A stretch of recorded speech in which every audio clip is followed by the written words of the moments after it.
So everyone, last time পর আমি finally ঘুরতে যাব কোথাও, কারণ আমার অনেকটা নজর লেগে গেছিলো যে পুরী থেকে আসার পর কে যে এত নজর দেওয়া দিয়েছিল যে আমি কোথাও বেরোতেই পারছিলাম না। আর আজকে আমি অনেকদিন পর নতুন করে সেজে উঠেছিলাম আর আমার নতুন আইশ্যাডো প্যালেট থেকে, তো মেকআপটা খুবই সুন্দর লাগছিল, তো সে একটু ফটো তুলছিলাম আর তখনই বৃষ্টি চলে এলো। এবার কখন বেরোবো সেটাই জানি না আমরা। Eternity later.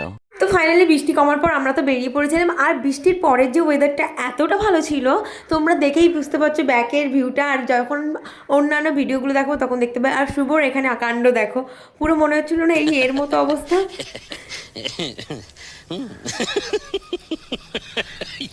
অ্যান্ড দেন আমরা এই বাদরামো করতে করতে পৌঁছে গেছিলাম জোকা মেট্রো স্টেশন, আর এখান থেকে সোজা তোমরা যাবে, আমি যেহেতু ডিরেক্ট লোকেশন দিচ্ছি। অ্যান্ড দেন আমরা সামনে গিয়ে পেট্রোল পাম্পে গিয়ে আমরা পেট পুজো করলাম, মানে আমাদের গাড়িগুলোর পেট পুজো করা।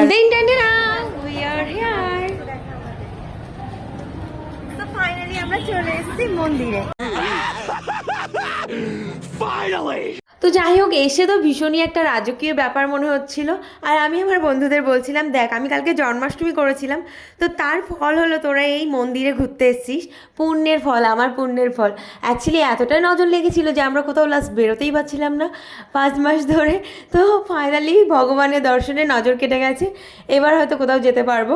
আর তারপরে দেখো এই ভিউটা খুঁজে পেয়েছিলাম, এটা হলো সানসেটের পরে, এতটা সুন্দর লাগছিল। আর এই পুরো একটা ওয়াটার ফলস থাকে এখানে মিডিলে, কিন্তু জলটা নেই।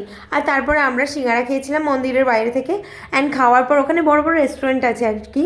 তারপরে বাইরে এসে এই যে আরবানা হাউজিং, যেখানে বড় বড় সেলিব্রিটিরা থাকে, তো আমি ভাবছিলাম কোথায় আমার দেবের একটা ফ্ল্যাট আছে এখানে, কোথায় থাকে তাই খুঁজছিলাম।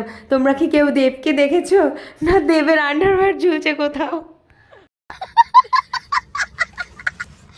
আর কারণ আমরা জেনে গেছিলাম যে দেব আরমানির আন্ডারওয়্যার ইউজ করে, তো তারপরে আমরা বাড়ি ফিরলাম। তো সবাইকে টাটা, ভালো থেকো, সুস্থ থেকো।